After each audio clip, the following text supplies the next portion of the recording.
നമസ്കാരം. ഞാൻ നിങ്ങളുടെ സ്വന്തം ശരവൺ മഹേശ്വർ. കൃഷ്ണശിലയായി എന്ന എൻ്റെ പരമ്പരയിലെ 342ാമത്തെ എപ്പിസോഡാണിത്.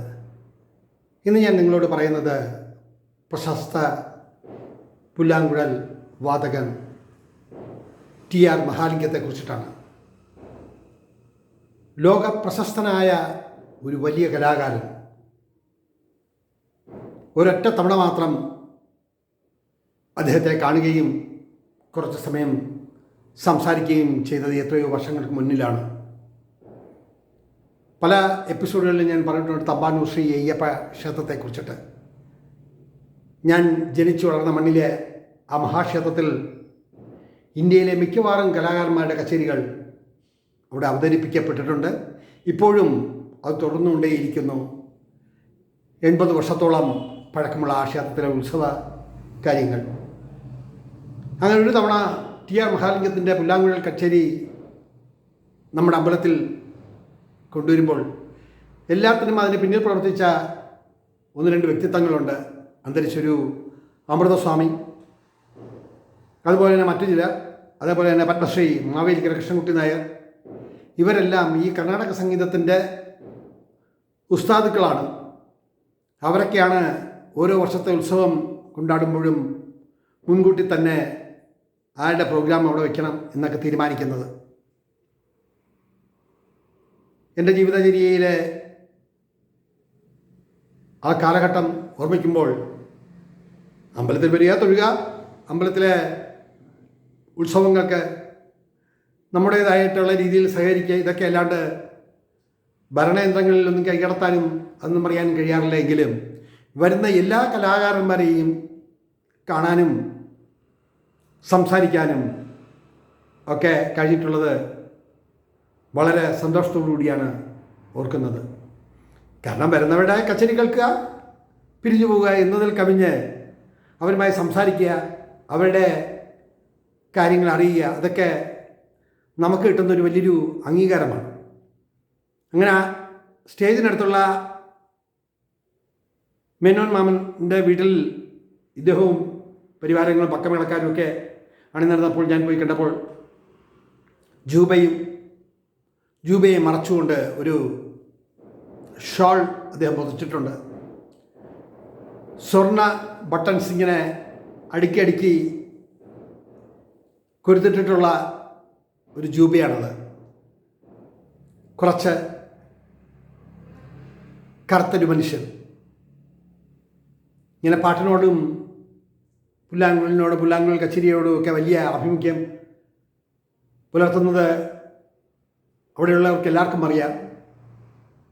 അപ്പോൾ ആ വീട്ടിൽ വളരെയധികം സ്വാതന്ത്ര്യമുണ്ട്. എനിക്ക് കുഞ്ഞുനാൾ മുതൽ എൻ്റെ അച്ഛനുമായി അവിടുത്തെ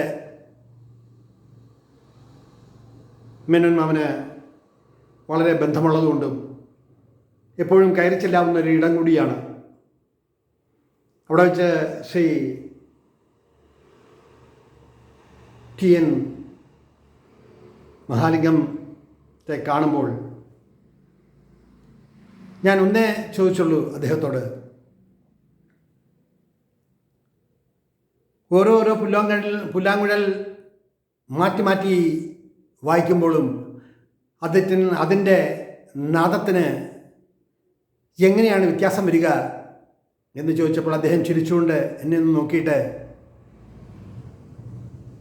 തമിഴ് വലിയ വശമില്ലെങ്കിലും അദ്ദേഹം പറഞ്ഞു, കേൾക്കുന്നവൻ്റെ മനസ്സ്, ആസ്വാദകൻ്റെ മനസ്സ്, അത് പുല്ലാങ്കുഴൽ വാദകന് മനസ്സിലാക്കാൻ സാധിക്കും അവൻ്റെ മുഖം ശ്രദ്ധിച്ചാൽ. ഞാൻ ഉപയോഗിക്കുന്ന പുല്ലാങ്കുഴൽ ചിലതൊക്കെ ഞാൻ തന്നെ രൂപകൽപ്പന ചെയ്തതാണ്. പിന്നെ ഓരോ സ്റ്റേജിലെയും ഓരോ ഓഡിയൻസിൻ്റെയും കാഴ്ചപ്പാടുകൾ വേദിയിലിരിക്കുമ്പോൾ തന്നെ മനസ്സിലാക്കാൻ സാധിക്കും. ഇവിടെ കച്ചേരി അവതരിപ്പിക്കാൻ വന്നപ്പോൾ തന്നെ വലിയ മൃദംഗവാദകനായ ശ്രീ മാവേലിക്കര കൃഷ്ണൻകുട്ടി നായർ പറഞ്ഞു,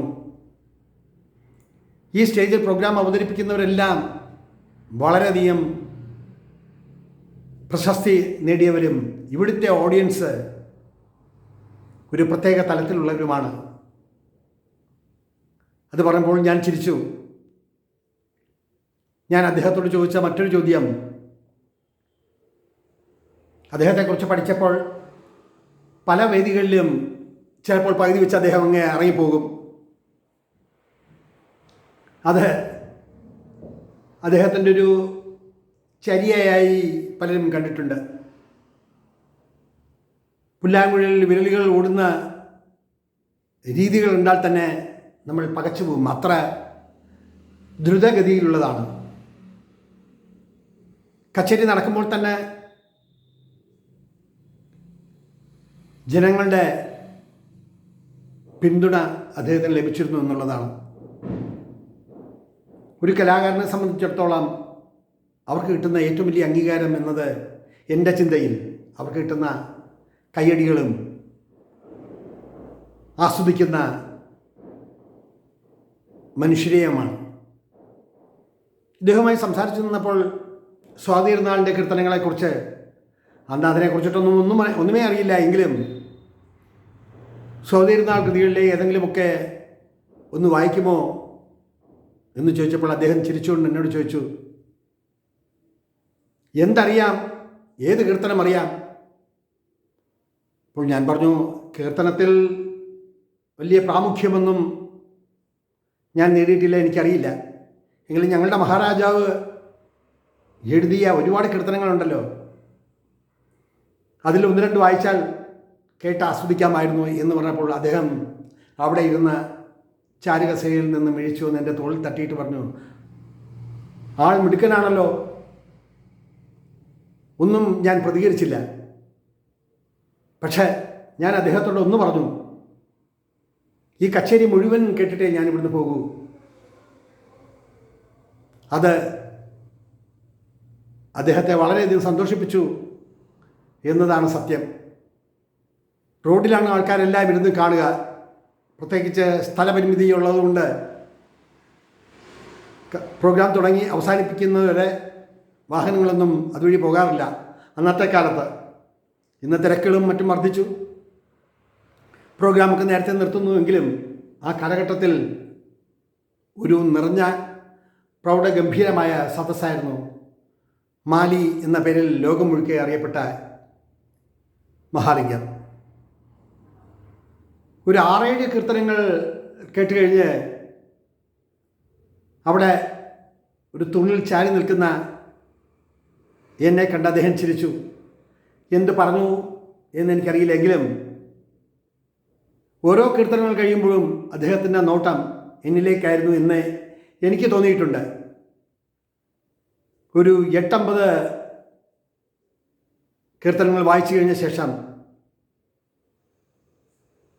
അദ്ദേഹം കുറച്ച് വെള്ളം കുടിച്ചിട്ട് വീണ്ടും വായിക്കാൻ തുടങ്ങിയപ്പോൾ ഞാൻ അവിടെ നിന്ന് മാറി അമ്പലത്തിനുള്ളിലെ ഒരു സ്ഥലത്ത് ഒതുങ്ങി നിന്നതും അദ്ദേഹം കൈ ഉയർത്തി വിളിച്ചു. ശരിക്കും മനസ്സുകൊണ്ട് ഭയന്നു. എന്താണ് അദ്ദേഹം പറയാൻ ഉദ്ദേശിക്കുന്നതെന്ന് അറിയില്ലല്ലോ. ഞാൻ പെട്ടെന്ന് ഇറങ്ങി അവിടെ ഇരിക്കുന്ന ഓഡിയൻസിൻ്റെ ഇടയിലൂടെ പിന്നാമ്പുറത്ത് നിന്നപ്പോൾ ഇനി ഞാൻ വായിക്കുന്നത് സ്വാതി തിരുനാളിൻ്റെ കീർത്തനമാണ് എന്ന് പറഞ്ഞ് ചിരിച്ചു. ഞാൻ വീണ്ടും പഴയ സ്ഥലത്ത് തന്നെ ആളുകളുടെ ഇടയിലൂടെ വന്നു നിന്നു. അതിൻ്റെ ഭാരവാഹികൾ ചില ചോദിച്ചു, എന്താണ് ആവശ്യപ്പെട്ടത്? അപ്പോൾ ഞാനൊരു കീർത്തനം പാടുന്ന കാര്യമാണ് പറഞ്ഞത് എന്ന് പറഞ്ഞപ്പോൾ, നീ ആൾ കൊള്ളാമല്ലോടാ,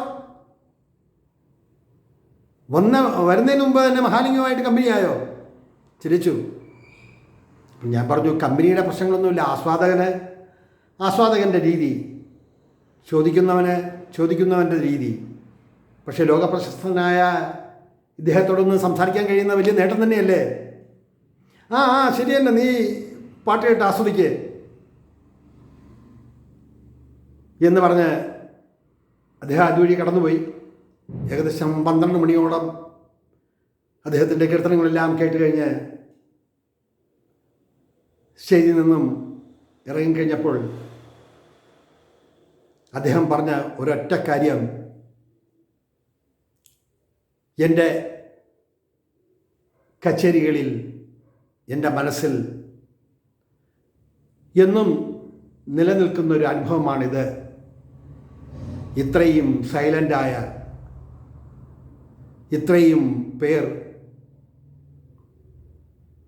എൻ്റെ കച്ചേരി കേട്ടു എന്നത് എനിക്ക് സന്തോഷം തരുന്ന ഒന്നാണ് എന്ന് പറഞ്ഞ് അദ്ദേഹം എഴുന്നേറ്റ് നിന്ന് തൊഴുതപ്പോൾ ആ നിറഞ്ഞ സദസ്സിലെ എല്ലാവരും എഴുന്നേറ്റ് നിന്ന് കൈയടിച്ചപ്പോൾ ഞാൻ ആലോചിച്ചു, ഒരു കലാകാരന് കിട്ടുന്ന ഏറ്റവും വലിയ അംഗീകാരമാണിത്.